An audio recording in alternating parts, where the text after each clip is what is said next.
Kita perlu lihat ya dari berbagai riset maupun monitoring udara yang dilakukan oleh teman-teman baik dari ITB, dari Trisakti dan dari UI juga melakukannya.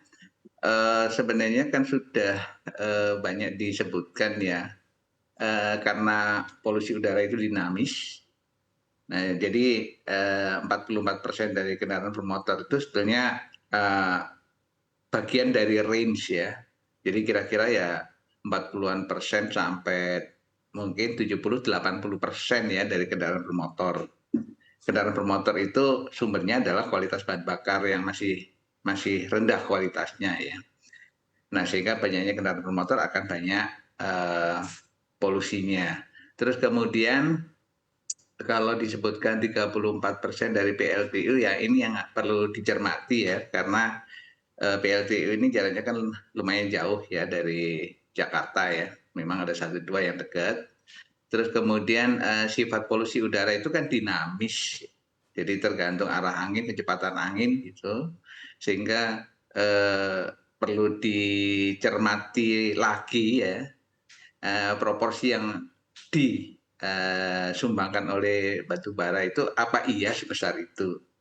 Kalau saya menurut saya sih lokal sumber ya seperti industri-industri, terus kemudian pembakaran sampah oleh banyak orang ya, itu yang kelihatannya bisa menjadi yang nomor dua setelah eh, polusi dari kendaraan bermotor.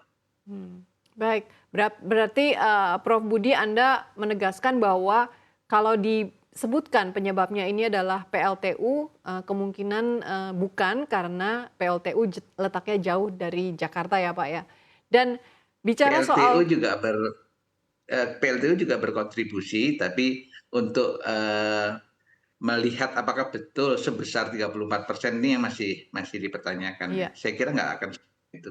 Ya, baik. Berarti urutannya masih di bawah, dari nomor 2, mungkin nomor 3 atau nomor 4 dan sebagainya ya, Pak, ya. Nah, bicara soal kemacetan dan juga efek dari PLTU, sebenarnya hal ini bukan hal, baru, tapi mengapa polusi udara kali ini benar-benar berdampak buruk dan bertahan pada waktu yang cukup lama di Jakarta dan sekitarnya, Pak? Apakah ada dampak El Niño atau musim kemarau yang berkepanjangan kali ini?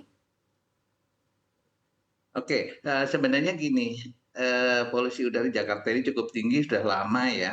Kami sampai melakukan riset orang kita tempelin namanya personal exposure measurement yang lihat real time itu sejak tahun 2003 karena polusi udara yang cukup tinggi di Jakarta. Nah, cuman belakangan intensitas dari polusi udara itu memang lebih sering tidak sehat ya setiap harinya. Ya 3 bulan terakhir ini ya. Terus kemudian yang kedua itu kan ada monitoring kualitas udara dari aplikasi ya yang cukup agresif dan intensif memberikan informasi-informasi itu dan kemudian tersebar di media media sosial maupun di media seperti TV dan koran online dan sebagainya ya sehingga itu yang eh, kemudian terlihat bahwa memang serius itu dan memang serius polusi udara sekarang ini.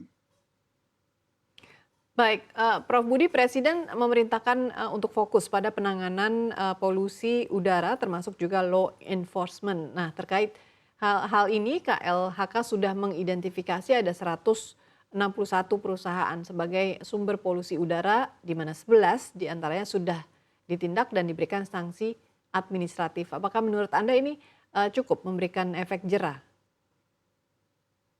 Saya kira iya, karena begini, dengan seriusnya polusi udara ya kondisi polusi udara yang ada saat ini di Jakarta dan kota-kota besar yang lain ya. Nah, eh, ini perlu dilakukan tindakan-tindakan yang cepat, tindakan-tindakan yang juga serius.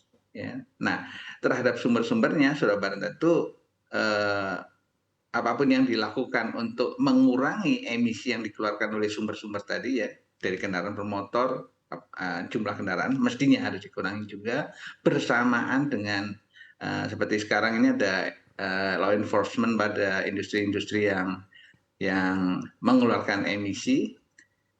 Ini menurut saya sangat-sangat tepat ya, harus dilakukan secara serempak dan masif, harus bersamaan ya, untuk kita bisa lihat nanti betul nggak upaya-upaya apapun juga yang dilakukan bersamaan dalam waktu singkat ini kemudian bisa menurunkan kualitas udara di Jakarta yang buruk ya.